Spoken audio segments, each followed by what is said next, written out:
Hello tout le monde et bienvenue dans ce nouveau tutoriel où aujourd'hui on va parler des fichiers YML que vous avez sans doute déjà vu si vous avez créé un serveur.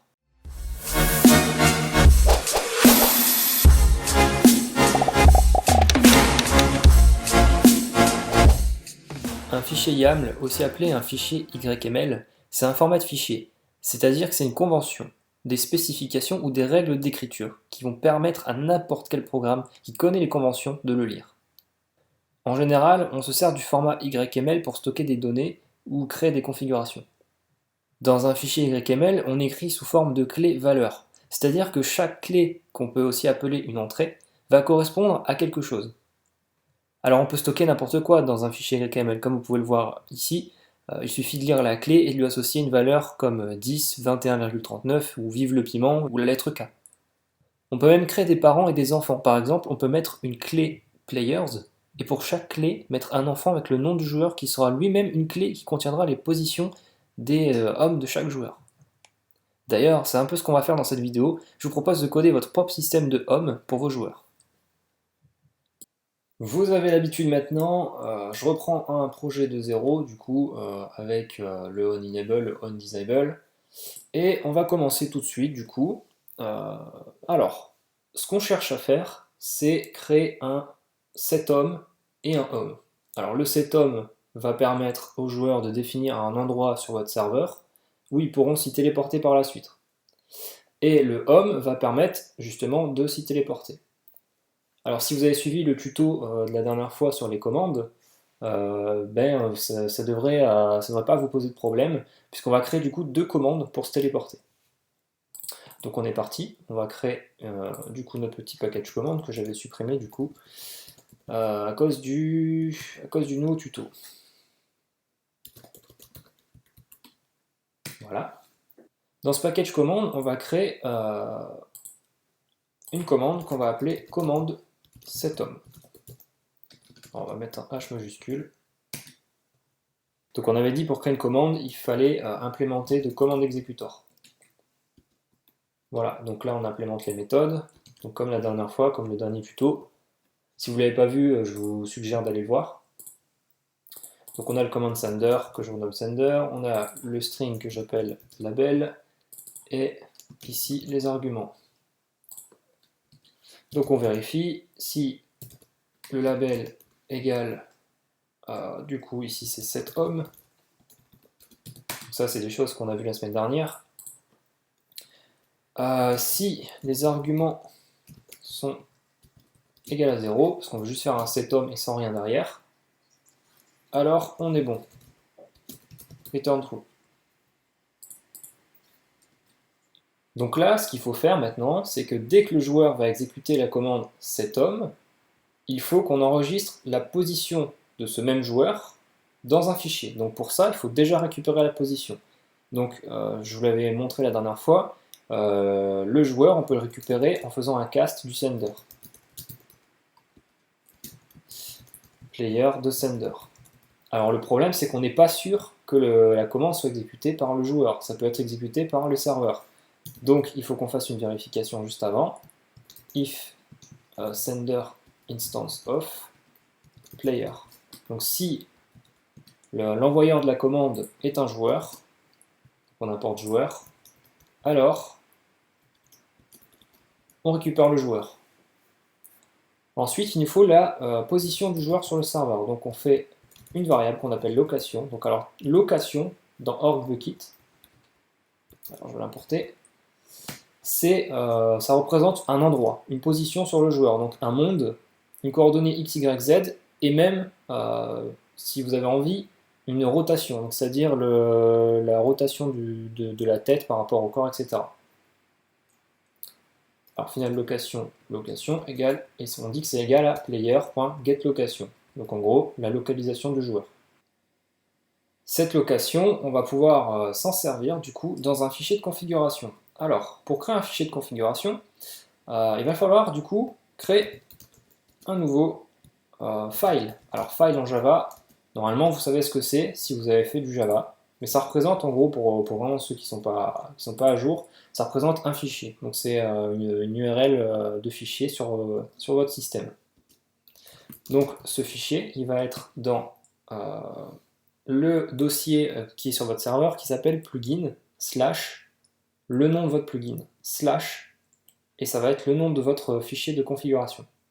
Alors pour récupérer ce plugin, en fait, ce dossier plugin, il faut qu'on passe ici notre paramètre tuto. Alors tuto, je rappelle, c'est la classe principale de votre plugin ici. Donc ici, on va créer une variable qu'on appelle tuto. Et on va devoir créer du coup un constructeur pour notre commande. Donc on va l'appeler public commande setHome. Et dedans, ça va prendre un paramètre du coup, on va faire une injection de tuto. Donc this.tuto égale tuto. Ce qui veut dire que quand on va définir notre commande, on va devoir passer notre variable tuto. Bon, ça, on fera ça tout à l'heure. Et donc, pour en revenir là où on était, on veut récupérer ce dossier plugin qui est sur notre serveur, donc on fait plugin, alors c'est pas plugin, c'est tuto, pardon, point getDataFolder. Donc ça retourne votre dossier plugin, et vous rajoutez du coup, on avait dit, voilà, le nom du plugin on va l'appeler tuto, slash, et le nom de votre fichier on va l'appeler home.yml. Donc là on a créé un fichier sur le serveur. Pour avoir le fichier YAML, du coup, il faut dire ici, il faut créer une variable ici qu'on appelle YAML configuration config. Alors je vais l'appeler configuration, et c'est égal à, alors c'est YAML configuration.load configuration, et là ici il faut spécifier un fichier, donc on va spécifier file. Donc en gros, je réitère, ici on a créé un fichier dans notre dossier plugin, dans le dossier plugin on a un dossier tuto, et dans le dossier tuto on a un fichier home.yml qu'on a construit. Ensuite, il faut dire dans notre plugin que le fichier qu'on est en train de lire, c'est un fichier YML. Donc pour ça, ici on crée une variable YML configuration. Et on la charge. Et donc à partir de là, on peut écrire dans le fichier, grâce à notre petite variable configuration. Donc il suffit de faire un configuration.set. Et là on avait dit qu'on voulait mettre, si on reprend le schéma tout à l'heure, on voulait mettre players, et on voulait mettre les enfants de players. Alors on va pas mettre, comme j'ai marqué, les pseudos des joueurs, parce que vous savez que maintenant les pseudos changent, il faut mettre les UID. Alors un UID, pour ceux qui ne savent vraiment pas, c'est depuis, alors je crois que c'est la 1.6, que chaque joueur a un identifiant unique qu'on appelle UID. Ça permet justement de pouvoir par la suite changer vos pseudos et avoir en gros votre compte Minecraft qui soit unique. Donc ça, les UID, on va s'en servir très souvent pour nos plugins parce que c'est le moyen de reconnaître un joueur d'un autre en fait. Donc ici, ce qu'il faut qu'on fasse, c'est récupérer l'UID du joueur. Donc on va le faire ici, on va faire final UID, donc c'est une variable UID, et on va faire c'est player.getUniqueID. Voilà, donc on importe UID, et à partir de là, on a l'UID du joueur. Donc ce qu'on va faire, c'est mettre une clé players, et dans cette clé players, on va mettre d'autres clés, donc qui seront des enfants de players, mais des autres clés pour les positions. Donc pour mettre des enfants, on met un point. Et ici, du coup, on va mettre uid.toString. Donc là, ça nous fait une clé players avec un enfant qui correspondra à l'UID du joueur qui est en train de faire le setHome. Et ensuite, cette clé, on doit lui faire correspondre des valeurs. Donc, par exemple, la première valeur qu'on va lui faire correspondre, ça va être le nom du monde. Donc le nom du monde, on l'a en faisant un location.getWorld.getName. Alors, on peut faire exactement pareil. Bon, je vais garder les names parce que ça vous parle plus, mais on peut faire getWorldUID. Donc c'est pareil que les joueurs. L'UID du world, c'est l'identifiant unique. C'est ce qui va permettre de reconnaître un monde d'un autre. Mais là, je vais laisser vraiment les getWorld.getName pour vraiment que vous puissiez bien comprendre. Ensuite, du coup, on peut faire exactement pareil. Donc, il faut stocker dans notre variable, dans notre section, x, y, z et la rotation du corps par rapport au bloc. Donc ça nous fait tout ça à sauvegarder. Donc players.tac. Et ici, du coup, il nous faut la position x, donc location.getX. Alors getX, il est là. Il nous faut la position y, getY. Il nous faut la position en z. Il nous faut la rotation. Alors la IO, il me semble, c'est la rotation au bas. Et la pitch, ça doit être gauche-droite. Ou alors c'est l'inverse, je ne sais plus. Je ne sais jamais. Alors, ici, on peut voir qu'on peut simplifier, parce qu'à chaque fois, on fait appel à la même fonction. Donc, ce qu'on peut faire ici, c'est créer une variable qu'on appelle final string qui est égale à players. Alors, ça va être entre crochets, players, oh là là, je galère, plus uid.toString. Voilà. Et du coup, ici, on remplace bien sûr, du coup, tout par la variable qui. Ça permet d'être plus propre. Hop, hop, hop, hop, et hop. Voilà. Donc là, en fait, pour reprendre depuis le départ, on a fait un fichier sur notre serveur, dans le dossier plugin, dans le dossier tuto, et on l'a appelé home.yml. Ce fichier, on a dit à notre plugin que c'était un YAML. Donc on l'a chargé, et ensuite, on a créé une clé players qui elle-même contient des clés de joueurs avec les positions des joueurs dans le monde. Donc c'est pas tout, il faut qu'on dise à notre petit YML de sauvegarder, parce que sinon notre fichier il va pas s'écrire sur le serveur. Donc on fait un configuration.save et on doit spécifier le fichier, donc on appelle le fichier file ici. Alors vous pouvez voir que c'est possible, par exemple, que le fichier que vous êtes en train de sauvegarder ne puisse pas être écrit à cause de problèmes de droit, etc. Il peut y avoir des problèmes. Donc ce qu'on peut faire, c'est l'entourer d'un try catch. Donc en gros, ici, on va essayer de sauvegarder le fichier, et si ça ne va pas, ici on va réagir. Donc là, je ne vais pas faire le cas où le fichier n'est pas écrit, etc. Je vais laisser le cas par défaut du print stack trace. En gros, ça va nous mettre une erreur dans la console. Mais on pourrait très bien faire en sorte d'envoyer un message au joueur comme quoi le fichier n'arrive pas à être écrit, quoi. Voilà, donc notre setHome est prêt. Il ne nous reste plus qu'à faire une petite commande home. Et on se retrouve tout de suite.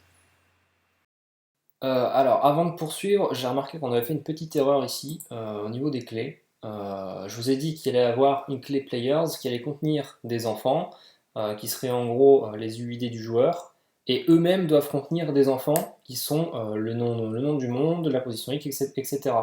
Alors le problème, c'est que là, on a mis en gros la clé players.uid qui va correspondre à la fois au nom du monde, à la fois au X, à la fois au Y, à la fois au Z, etc. Donc en fait, elle va correspondre à la dernière variable qu'on a mise, c'est-à-dire au pitch. Ce qu'il faut, c'est qu'on différencie ces clés, qu'on rajoute des enfants sur ces clés. Alors pour faire ça, on va faire un plus, point, et on va mettre world ici. Ici, on va mettre plus point x, plus point y, et ainsi de suite. Vous l'aurez compris. Alors vous regarderez le fichier tout à l'heure, je vous le montrerai. Pourquoi on a fait ça. Mais en fait, c'est tout à fait logique, quoi. Voilà, pour notre commande setHome, donc on va faire la commande home maintenant. Donc on va créer une nouvelle classe qu'on appelle commande home. Voilà. Pareil, on implémente deux commandes exécutor. On importe. On implémente les méthodes. Donc ici, pareil, je pense qu'on va avoir besoin de notre petite variable tuto pour pouvoir accéder au data folder.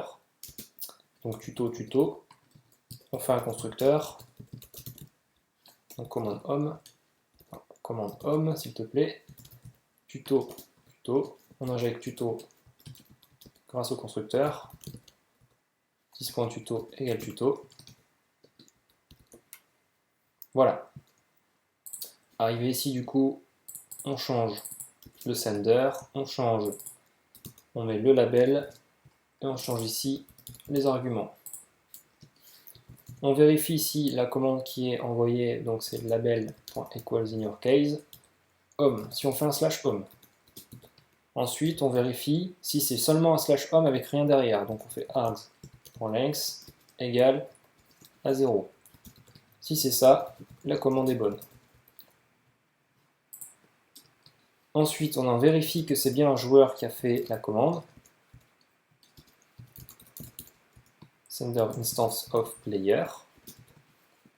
On importe le joueur. Et on peut du coup créer déjà notre variable joueur vu qu'on en aura besoin pour le téléporter par la suite. Donc player de sender. Alors, arrivé ici, qu'est-ce qu'il faut qu'on fasse? Il faut que quand le joueur fasse slash home, il faut que grâce à son UID, on récupère la position de son home dans le fichier. Donc il faut lire le fichier YML. Alors pour ça, notre fichier YML, on va le charger, donc comme tout à l'heure. Je vais même faire un copier-coller pour vous montrer tellement c'est simple. C'est exactement pareil. On lit le même fichier. Alors on le met ici. Voilà. Et dans ce fichier, il faut récupérer la clé qui correspond au joueur. Donc la clé, on avait dit que c'était string. Alors c'est en final, parce qu'on va la modifier. La clé, on avait dit que c'était players. Plus l'UID du joueur. Get unique ID. Il faut vérifier que cette clé existe dans notre fichier. Alors j'ai écrit n'importe quoi ici, j'ai oublié l'égal. Il faut vérifier que cette clé existe dans notre fichier. Si elle n'existe pas, ça veut dire que le joueur n'a pas fait de slash home, de slash sethome pour le moment. Et que donc du coup il ne peut pas s'y téléporter. Donc pour ça, on va faire une variable qu'on appelle configuration section.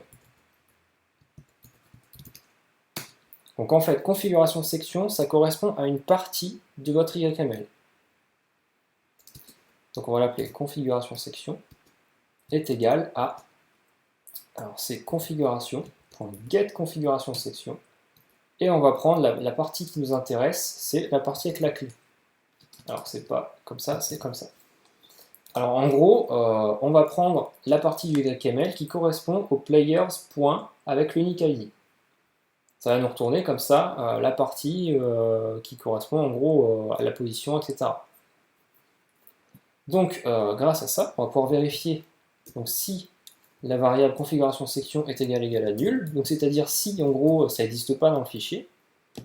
Alors là, ce qu'on va faire par exemple, c'est envoyer un message au joueur. Donc on va faire player.sendMessage chatcolor.red plus veuillez définir un point de home avant de vous y téléporter. Bon, c'est un peu nul comme message, mais c'est pas grave, on fera avec.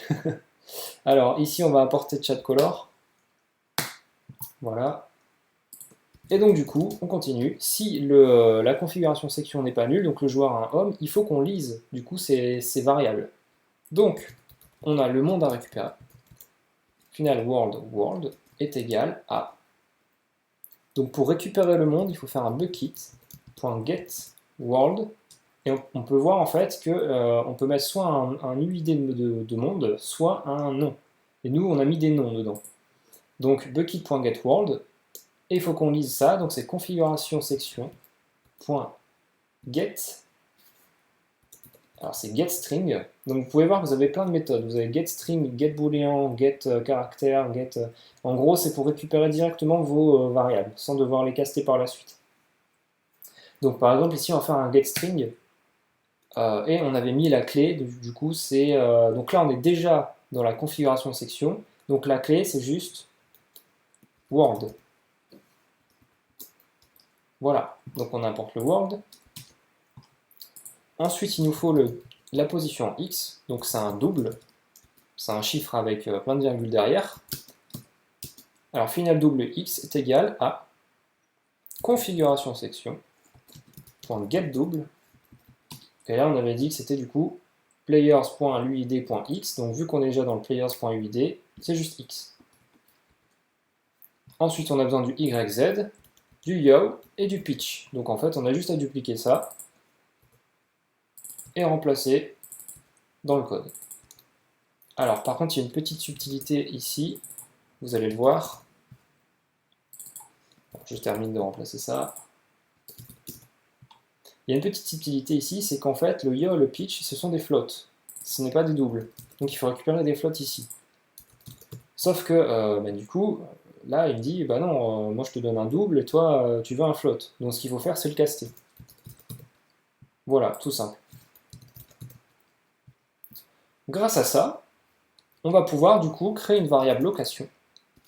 Alors final location, location.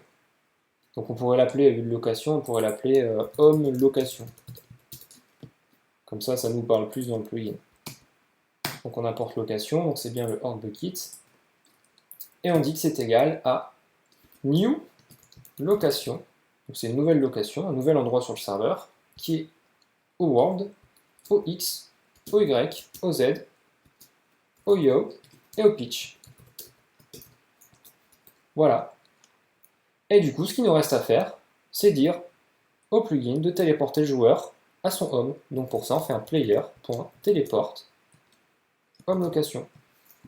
Et si vraiment on veut en rajouter un peu, on peut mettre player.sendMessage chatcolor.green en vert pour dire que c'est bon. Bienvenue chez vous. Alors il nous reste quelques petites choses à gérer quand même.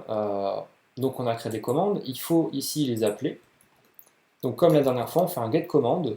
Alors la commande qu'on voulait au début c'était setHome, et on fait un setExecutor, donc comme dans la vidéo de la dernière fois, et on met new command setHome. Alors là, on a fait un constructeur tout à l'heure, donc si je clique dessus, c'est arrivé dessus, on a dit qu'il fallait lui donner une variable tuto. Donc tout simple, on est déjà dans la variable tuto, dans la classe tuto, donc on lui passe this, parce que this ça fait référence à tuto.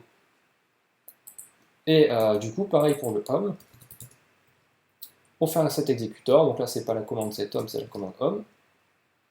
Commande home, il faut que je l'importe, voilà. Et pareil, du coup on avait besoin du this. Alors pourquoi on a besoin du this? Ah oui, voilà, on avait besoin du this pour pouvoir, pareil, lire le fichier qui était dans le data folder en fait ici. Donc ce qu'on aurait pu faire, à la place de passer la variable tuto, on aurait pu carrément passer la variable data folder en fait. Mais bon, c'est pas important quoi. Une fois qu'on arrive là, il nous reste une dernière chose à faire, c'est remplir notre plugin. Ici, comme la dernière fois, les commandes ne peuvent pas fonctionner si vous ne remplacez pas le plugin.yml. Donc ici on met commande. D'ailleurs, vous pouvez voir que ça, c'est un YML.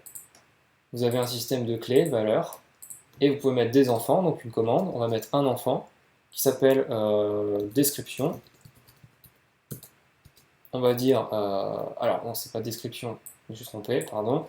C'est setHome, donc le nom de la commande, description, deux points, définit un home usage, mauvaise utilisation de la commande. Ensuite, on va faire une autre commande, donc un autre enfant de commande, description, deux points, téléporte. Pareil, je ne mets pas les accents parce que sinon il faut encoder un UTF-8, etc. Et, bon, j'ai pas la foi de faire ça pour l'instant. Donc téléporte un setHome à un setHome, usage, deux points, mauvaise utilisation de la commande, on va mettre pareil. Hein. Je ne suis pas spécialement inspiré aujourd'hui. Voilà. Donc là, je vous laisse compiler le plugin. Donc pour compiler ici, et ensuite vous le buildez. Une fois que c'est compilé, build artifact, et on se retrouve tout de suite pour le test sur le serveur. Nous voici donc là pour les tests. Alors, on va commencer par faire un setHome. Alors, je me suis rendu compte qu'on n'a pas mis de message pour dire que notre home a été défini, hein, mais bon, on aurait pu le faire.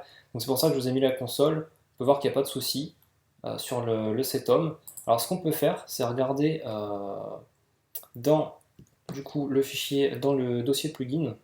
Je vais faire un clear. Hop. Alors notre dossier plugin il est dans CD plugin. On peut voir qu'il y a un dossier tuto qui a été créé. On peut aller dedans en faisant un CD. Ah oui, donc du coup, en fait, là, je viens de remarquer qu'on a mis 2 fois le dossier tuto. Je suis un peu bête. En fait, le data folder, c'est pas le dossier plugin, c'est le dossier plugin slash votre plugin. Donc du coup, ce qu'il faut faire, c'est enlever un tuto à chaque fois. Donc on le fera tout à l'heure. Donc on peut voir qu'il y a un fichier home qui est dedans. Donc ce fichier home, on peut l'éditer. On peut le regarder. Donc on fait un nano home.html. Et on peut voir ici qu'il y a mon UID à moi, personnel, qui est 2E, machin, etc., qui correspond en gros à mon compte Minecraft, qui est dans le monde de Word, qui a sauvegardé une position en 960, etc. Donc si on regarde ici, on est bien à peu près à 960, 414 et 4 en Y. Et donc du coup, en principe, si je m'éloigne ici et que j'ai envie de revenir à mon home, j'ai juste à faire un slash home, et voilà, je suis chez moi. Ce qu'on peut faire aussi, du coup, c'est tester si le plugin marche, enfin s'il y a bien une erreur, si je n'ai pas de home défini. Ça, je ne l'ai pas fait, donc ce qu'on va faire, c'est quitter ça. On va supprimer donc, le fichier home. Donc là, j'ai plus de home. Et normalement, si je refais la commande, voilà, veuillez définir un point de home avant de vous y téléporter. Donc notre plugin marche très bien. On va juste faire quelques corrections. Alors, ça se passe ici. Donc ici, ce qu'on peut faire, c'est rajouter un truc en disant player.sendMessage avec chatcolor.green plus vous avez défini votre home. Alors on importe chatcolor, on l'importe. Et on devait corriger du coup ici le tuto qui était en trop dans les 2 commandes. Hop, hop. Vu qu'en gros le plugin.getDataFolder, il y a déjà tuto dedans. Voilà, donc là si vous compilez et que vous retestez, alors, j'ai pas compilé par contre, je suis un peu bête. Build, l'artefact, on va le rebuilder. Je vais le remettre sur le serveur, je vais faire un petit reload. Donc oui, je vais le remplacer, tac. Donc je vais retourner dans mon serveur. Alors c'est pas YouTube comme ça, c'est un T majuscule. Je fais un reload. Et donc du coup, normalement mon home n'est toujours pas défini. Je peux faire un /sethome pour définir mon point. J'ai bien mon petit message. Si je me téléporte, ça marche toujours. Et la différence, c'est que si on va voir dans le dossier, normalement, donc on a le dossier plugin. Dans le dossier plugin, on a un dossier tuto. Et dans ce dossier tuto, on doit avoir du coup le voilà, home.html qui est ici. Voilà, ben, j'espère que cette vidéo vous aura plu. Maintenant, vous pouvez du coup sauvegarder vos variables dans les fichiers de configuration. Elles restent toujours actives après un reload, hein, je peux vous le montrer. On va faire ça tout de suite. Donc je reload. Voilà, donc je reload, je peux me déconnecter, etc. Revenir plus tard. Alors non, ça c'est mémoire. Alors, désolé. Hop. Je peux revenir plus tard, du coup. Et je pourrais toujours me téléporter à mon point de... Alors, il faut mettre un slash. Hein. Je peux toujours téléporter chez moi. Eh bien, on va se quitter ici, du coup. J'espère que vraiment ça vous aura plu, que vous avez bien compris, parce que c'est quand même quelque chose qui est un petit peu plus avancé que la dernière fois. Mais bon, c'est normal, on va avancer tout doucement dans la difficulté. Moi, je me suis éclaté à vous faire cette vidéo. Encore une fois, je suis en retard. Hein. J'avais dit que j'allais la sortir le vendredi à 20h, mais j'ai beaucoup de choses à faire. J'ai beaucoup de choses à faire au niveau du développement de MineWar, donc mon serveur que je suis en train de préparer, et beaucoup de choses à faire personnellement aussi. Donc, j'avais pas forcément le temps cette semaine, quoi. Mais j'ai quand même fait une vidéo. Donc pouce bleu. Voilà, donc on va se quitter ici. Vous pouvez me suivre sur Twitter, @grimil. Vous pouvez partager la vidéo, ça me fera vraiment plaisir. Vous pouvez vous abonner, ça me fera encore plus plaisir. Vous pouvez Vous pouvez du coup rejoindre aussi mon serveur Discord si vous avez des questions à me poser ou si vraiment vous avez envie d'en savoir plus sur mon serveur personnel. Si vous avez des questions, j'y répondrai avec plaisir. Donc je vous souhaite une bonne fin de semaine, un bon week-end et je vous dis à la semaine prochaine. Ciao!